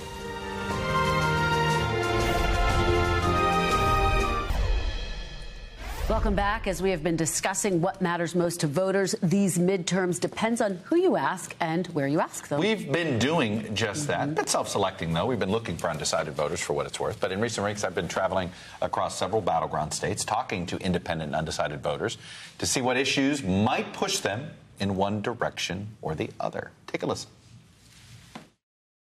Are you basing your vote on which party they are? Are you basing it on a specific issue? I think number one, what comes down to me for what I vote, I'm a young, about to be professional, and I think I'm looking at the world right now, and I'm looking at economic conditions. I'm looking at what the economy's doing, prices of goods, gas, things like that, and what it's going to be like for me to get a mortgage one day. I'm looking at that economic situation, and I think more than anything that's driving my vote. So I'm looking for a candidate that's going to provide that. I have a young son, so I am thinking about some of the social issues that are going on in our society, and raising my son and what the future is going to look like for him. So much like Mike with the economy and inflation, it's hurting all of us. But also with social issues and the world that I want my son to be able to grow into. I'm pro-law enforcement. We can't afford to have law enforcement not support it. You have to have a relationship whether you like it or not. And there's so much anti-law enforcement rhetoric going on that in your community, if you want crime to go down, communities have to have a relationship with law enforcement. I have a business, and I'm in the heart of downtown Atlanta. I need the police. I do. Do you feel that crime is up? Yes. You feel it in your business? Yes, by the grace of God, we're okay. But it is important to me. None of you have brought up abortion. Is that on front of mind on anybody? It is. Would you vote on that issue over and above any others? You sure? No. Okay. There are other issues that are much more important than that. If either party goes national on this, if it were a national ban, it would make me a single item voter. If there were a national codification of Roe versus Wade, I wouldn't mind. Do you have a sense that the people in your networks are going to vote, that everybody's sort of focused on this election? Or are people... Oh, yeah. Okay. Yeah. You know, what gives you that feeling? I think that there's a lot of motivation all around. That there, and honestly, a lot of the rhetoric is shaped around energizing some of those particularly extreme feelings around the issues, and so it does do the job of getting some people out to vote. Do you think the energy would be there without the Dobbs decision? I think that plays a big part. Economics is what drives my vote first. That being said, 2024 is looming large in all of our minds, and the recent Supreme Court decision is looming large in all of our minds. And I just don't think that some of those social issues coming from Mastriano really, I think they're just out of touch with people my age generally. Because I'm demoralized with electoral politics altogether, you know what I'm saying? And why is that? Tell me more about that. Well, it's because the neighborhood that I'm from, for example, I'm from Homewood, and whether it's a Democrat or Republican in the White House or in the governor's mansion, or a Democrat, you know, in the mayor's house, you know, our neighborhood never changes. The outreach, whenever they're making policy, whenever they're actually governing, is nowhere near the outreach when they're trying to get our vote. You see what I'm saying? So it's like they're not really even concerned about us on a day-to-day. None of the candidates have asked me for my vote. They're all telling me why I shouldn't vote for the other person, but none of them are giving me propositions of what they'll actually do. Is there something you're looking for from them? Not just the, hey, will you vote for me, but is there a specific policy proposal or character test you're looking for? I'm really looking for a reduction in the partisanship, a reduction in the noise. Any actual, I would take any legislation at this point over the grandstanding. I think, you know, a more perfect union, that necessitates compromise and discussion and listening, and I don't see that from a lot of the candidates on the ticket. I would love to just vote the issues. Right. But there's this downstream issue that this extremism on the Republican side is kind of scary. They're promoting distrust. And somebody is going to have to tell me how you can practice universal distrust of everything we've taken 246 years to build and operate a democratic republic. My biggest concern with the Democratic Party is that there are some factions there too. So like everything in life, it could go either way. And if we're not careful, and if they're not careful, that party is not careful, I think they can find themselves in the same situation. And what do you want the parties to take away from this, depending on who the losing party is? I think that we need to really examine the extreme positions. The vast majority of us are more in that middle. Every one of these independent voters, every one of them, were lamenting the fact that both parties they feel are like appeal to them less and less. That was sort of a universal feeling. She hit the nail on the head there about being in the middle. Now, and they don't feel like anybody wants to talk to them. All right, coming up, I'm going to show you what to watch for as the early results start coming in next week to see if we can get a hint at which way the wind is blowing. We'll be right back.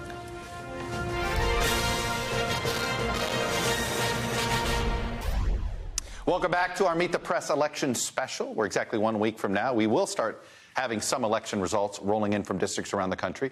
All the data won't come in at once. In fact, some of it is going to take days. In fact, probably the two most contested races in the Senate, The three most contested races in Nevada, Pennsylvania, and Georgia, unlikely we call those on election night.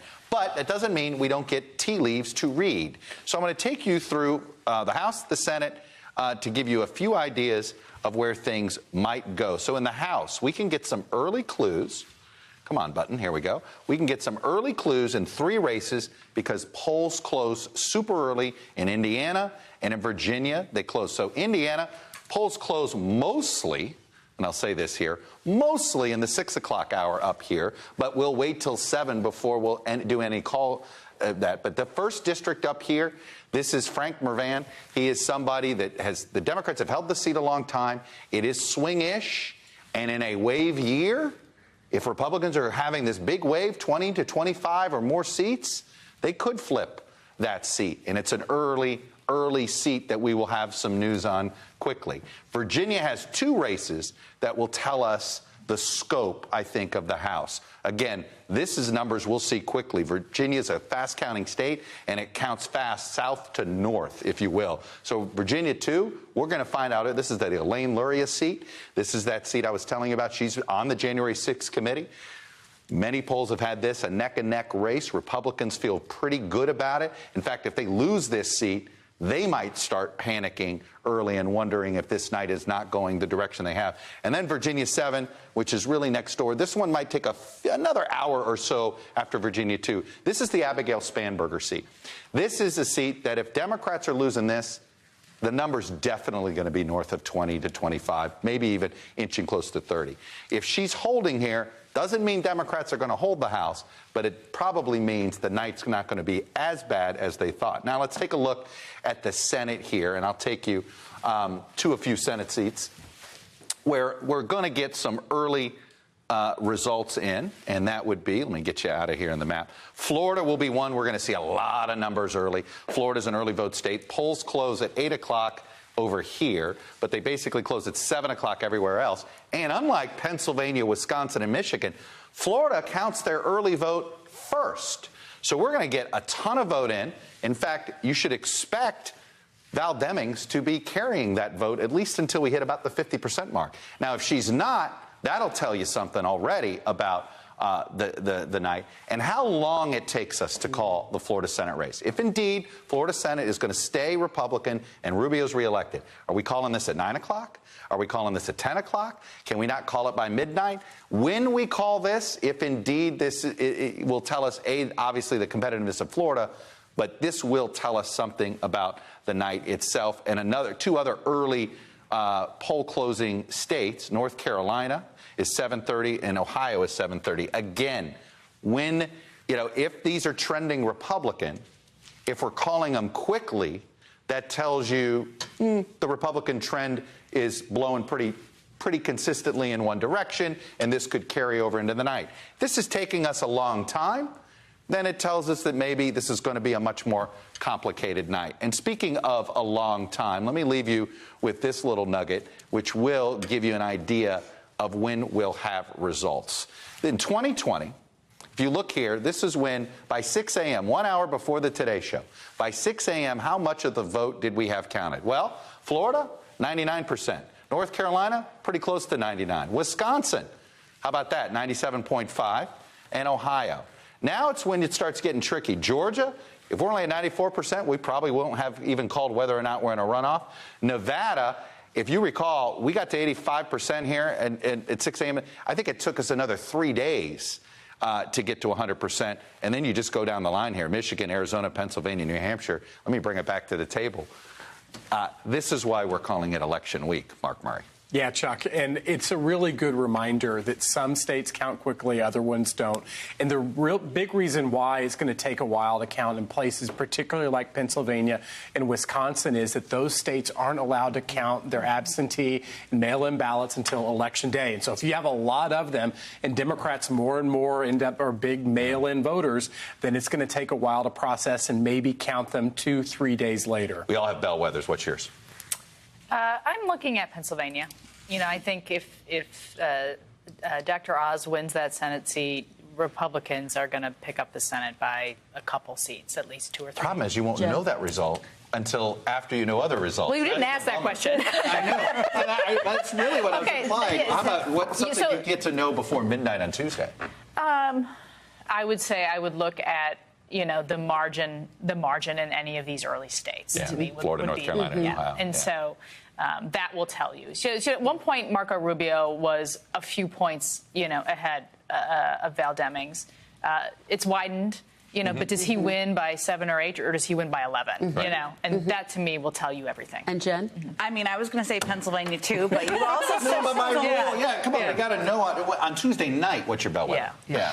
Well, look, I think one of the things we were talking about earlier is where Georgia is and what we know about Georgia. And while it may not be fully counted, if it's not looking like it's headed to a runoff, or it may be move one way or the other, that to me is a pretty telling sign of how things feel. And we were talking about the fact that that's what Democrats, broadly Republicans, seem to be bracing for, that it is going to go to a runoff. I think if it doesn't, that's a huge story. Right, exactly. Let me ask this. I've seen the phrase bottom falling out. Do you buy that? Has the bottom fell out? I have heard this phrase as well. I don't.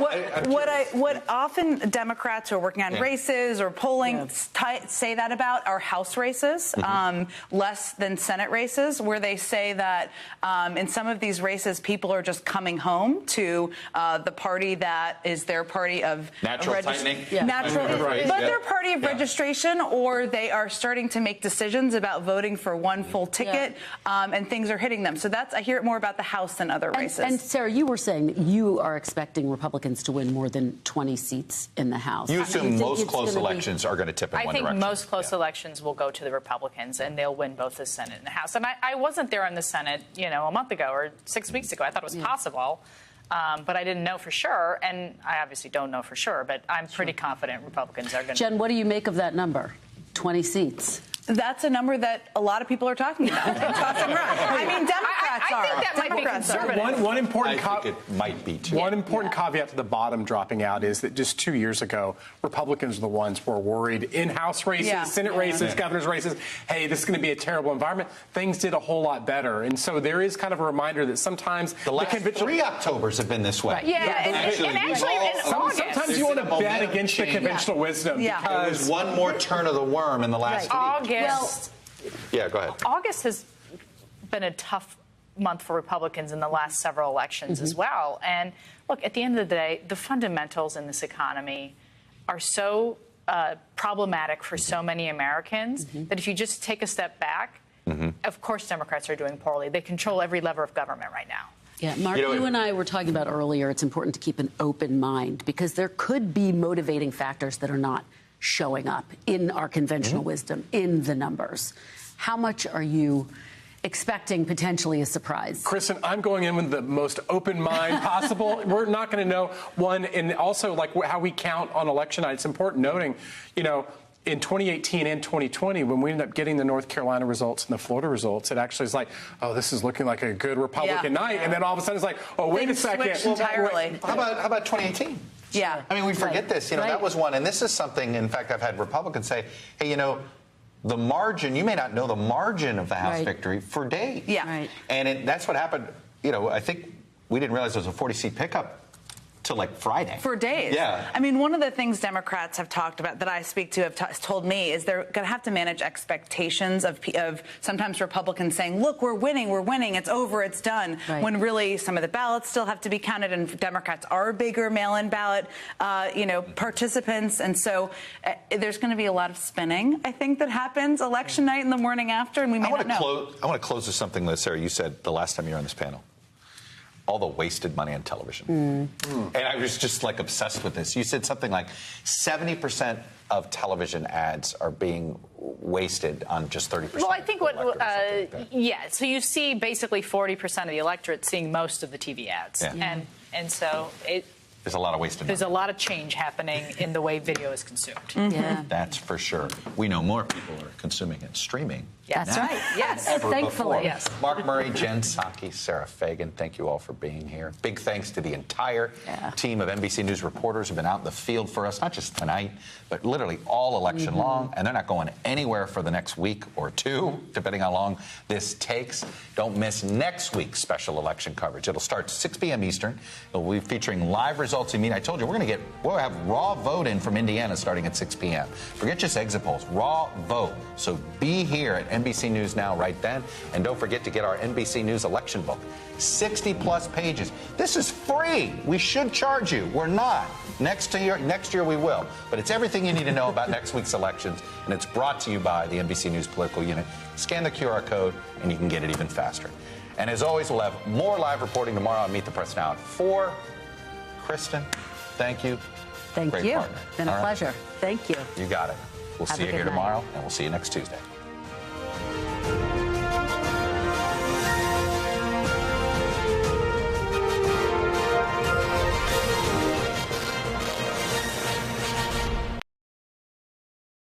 Thanks for watching our YouTube channel. Follow today's top stories and breaking news by downloading the NBC News app.